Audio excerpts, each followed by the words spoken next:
जय हिंद साथियों, राफेल रक्षा सौदे में भ्रष्टाचार का जिन एक बार फिर निकलकर सामने आया है। आपको याद होगा, राफेल रक्षा सौदे में दलाली का मामला, भ्रष्टाचार का मामला बहुत जोर शोर के साथ आम आदमी पार्टी ने उठाया था और मैंने स्वयं सुप्रीम कोर्ट में इसको लेकर याचिका दाखिल की। इसमें एक के बाद एक नए नए खुलासे समय समय पर होते रहे। मैं एक बार फिर से आपको याद दिलाना चाहता हूं कि वास्तव में राफेल रक्षा सौदे में किस प्रकार का भ्रष्टाचार हुआ। आपको याद होगा, 526 करोड़ रुपए का जहाज 1670 करोड़ रुपए में क्यों खरीदा गया, ये सवाल हम लोगों ने उठाया था। यानी एक राफेल जहाज की खरीद में 3 गुना से ज्यादा दाम मोदी सरकार ने क्यों दिया, ये एक भ्रष्टाचार का मामला था जिसको हम लोगों ने उठाया था। दूसरा इसमें मामला ये था कि जब ये डील HAL के साथ हो रही थी, यानी कि हिंदुस्तान एरोनॉटिक्स लिमिटेड, जो कि एक अनुभवशील कंपनी है लड़ाकू विमान बनाने के क्षेत्र में, उस डील में एक क्लॉज था, एक शर्त थी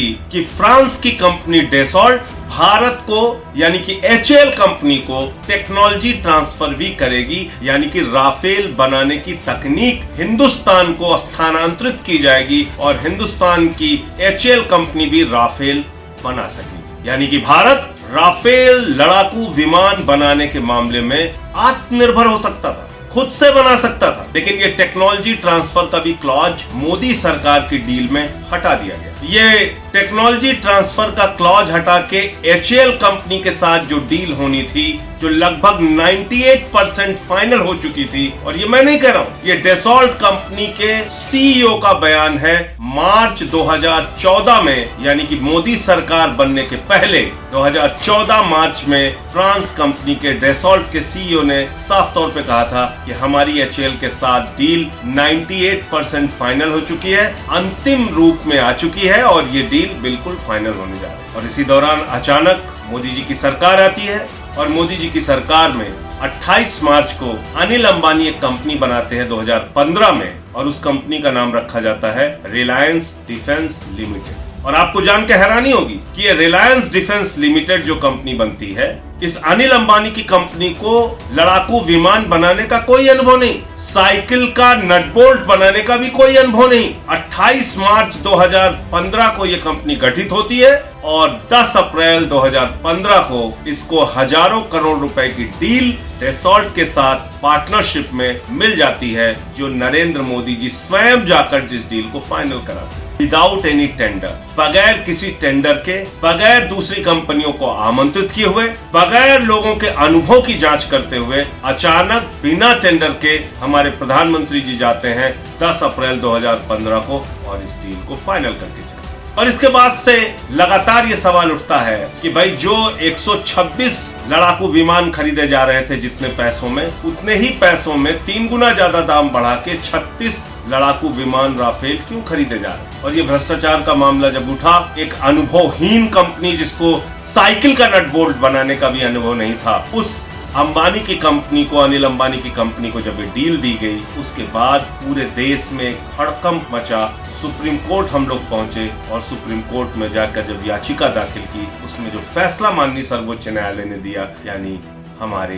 तत्कालीन चीफ जस्टिस ऑफ इंडिया मुख्य न्यायाधीश गोगोई साहब ने जो फैसला दिया, उसको आप पढ़ेंगे तो आपको हंसी आएगी। एक हास्यास्पद फैसला, एक सिर पैर का फैसला, एक ऐसा फैसला जिसमें आप देखेंगे तो आपको लगेगा कि एक जिले का नायब तहसीलदार भी वैसा फैसला नहीं देगा जैसा हमारे मुख्य न्यायाधीश ने फैसला दिया। तो क्या फैसला दिया था? उन्होंने ये कहा कि इसमें कोई जांच की जरूरत नहीं है, राफेल रक्षा सौदा पूरी तरीके से सही हुआ है, और आधार जिस बात को बनाया था वो केंद्र सरकार की एक सील बंद लिफाफे की चिट्ठी को आधार बनाया। और उस चिट्ठी में लिखा गया था, केंद्र सरकार ने दावा किया था कि CAG ने राफेल रक्षा सौदे की ऑडिट कर ली है और वो ऑडिट रिपोर्ट PAC ने भी जांच कर ली है, और इस चिट्ठी के आधार पर, सील बंद लिफाफे में दी गई केंद्र सरकार की रिपोर्ट के आधार पर सुप्रीम कोर्ट ने, चीफ जस्टिस ने उसको क्लीन चिट दे दी। और कहा कि राफेल रक्षा सौदा बिल्कुल ठीक हुआ है। जब हम लोगों ने ऑर्डर पढ़ा तो हैरानी हुई, क्योंकि पीएसी के सामने तो कोई रिपोर्ट आई नहीं थी, क्योंकि राफेल रक्षा सौदे की कोई जांच की सीएजी की रिपोर्ट पार्लियामेंट में आई नहीं थी। ना पीएसी ने जांच की, ना सीएजी की रिपोर्ट आई, और एक गलत तथ्य सुप्रीम कोर्ट के सामने देकर सुप्रीम कोर्ट के मुख्य न्यायाधीश से क्लीन चिट ले ली गई राफेल रक्षा सौदे में, और अपनी पीठ थपथपाने लगी मोदी सरकार। जब हम लोगों ने पुनर्विचार याचिका उसमें दाखिल की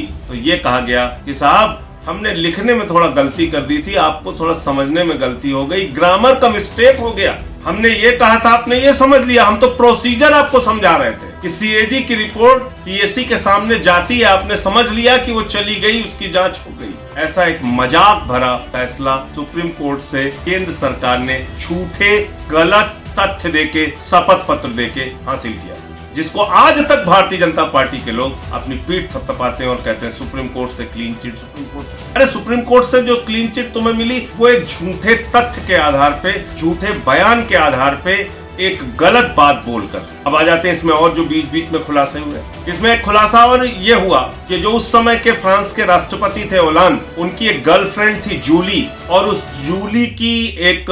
फिल्म बनाने की कंपनी थी। उस फिल्म बनाने की कंपनी में अनिल अंबानी का इन्वेस्टमेंट हुआ, ये खुलासा भी, और ये भी मीडिया पार्ट के जरिए हुआ। बाद में हालांकि जूली ने और सबने उस चीज को डिनाई किया, लेकिन जाहिर सी बात है जिसके ऊपर आरोप लगता है वो ऐसे आरोपों को नकारता है। अभी एक और खुलासा हुआ है, उसको आपको जानना जरूरी है, और वो खुलासा ये हुआ है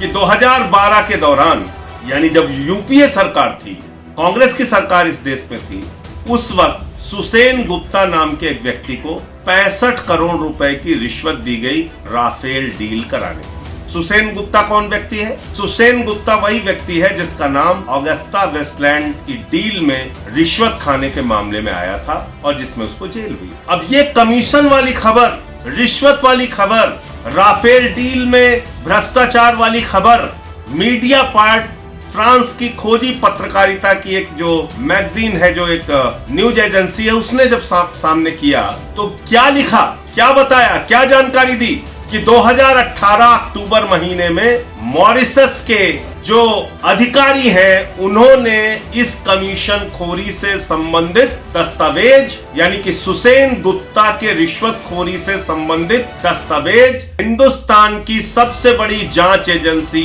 सीबीआई और ईडी को सौंप दी थी। कब? तारीख याद रखिएगा, अक्टूबर 2018। और अक्टूबर 2018 से लेके आज तक इस मामले में सीबीआई ने कोई जांच नहीं की। और उसी अक्टूबर 2018 के दौरान एक खबर यह भी आई थी कि तत्कालीन सीबीआई के डायरेक्टर आलोक वर्मा राफेल के मामले में, राफेल के भ्रष्टाचार के मामले में कोई कार्रवाई करने जा रहे हैं, कोई एफआईआर दर्ज करने जा रहे हैं, जिस पर रातों रात उनके दफ्तर पर चढ़ाई कर दी गई थी दिल्ली पुलिस के माध्यम से, और सीबीआई के दफ्तर पे मोदी सरकार ने कब्जा करवा लिया था, आलोक वर्मा को हटा दिया। अब ये बात बिल्कुल स्पष्ट होती है कि उन्हीं दस्तावेजों को छुपाने के लिए, उसी भ्रष्टाचार को छुपाने के लिए आलोक वर्मा को हटाया गया था और सीबीआई के दफ्तर पे छापा मारा गया था, सीबीआई के दफ्तर को कब्जे में लिया गया था मोदी सरकार के द्वारा। तो अब जो तथ्य सामने आया है, जब रिश्वतखोरी की बात, आपको तमाम कागजात मिल गए, तमाम प्रमाण मिल गए,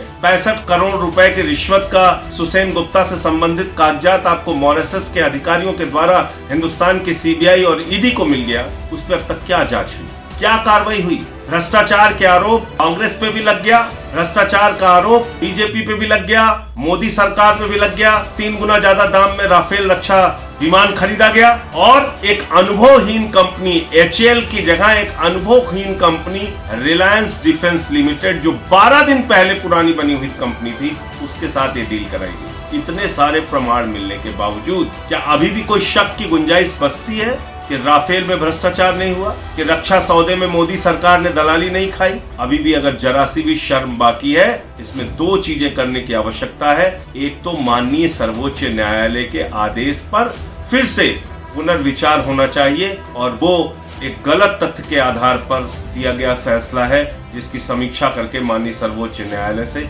नया आदेश इस भ्रष्टाचार से संबंध में आना चाहिए, नंबर 1। और दूसरी, सीबीआई और ईडी की जो चुप्पी रही है तो क्यों रही है, इनके अधिकारियों से भी पूछताछ होनी चाहिए, नंबर 2। और तीसरी, जो डिफेंस मिनिस्ट्री के तमाम क्लॉजेज चेंज किए गए, मोदी सरकार का जो इसमें इन्वॉल्वमेंट है, जो नरेंद्र मोदी जी का स्वयं का इसमें इन्वॉल्वमेंट है, अनिल अंबानी की कंपनी का जो इन्वॉल्वमेंट है, उसकी पूरी की जांच कराकर उन लोगों के ऊपर कार्रवाई होनी चाहिए। नंबर 3, अनिल अंबानी को नागपुर के पास लगभग 290 एकड़ जमीन दी गई है, इसी कंपनी को स्टैब्लिश करने के लिए किस आधार पर दी गई, उसकी भी जांच करानी चाहिए। तमाम ये सच है, तमाम ये तथ्य हैं, तमाम ये जानकारियां हैं जो अब सामने आ चुकी हैं, और इसकी जांच के बाद ये बिल्कुल साफ हो गया है कि वास्तव में चौकीदार ही चोर है, मोदी सरकार ने ही भ्रष्टाचार किया है, बेईमानी की है, राफेल रक्षा सौदे में, भारत माता की रक्षा सौदे में दलाली खाई है। जय हिंद।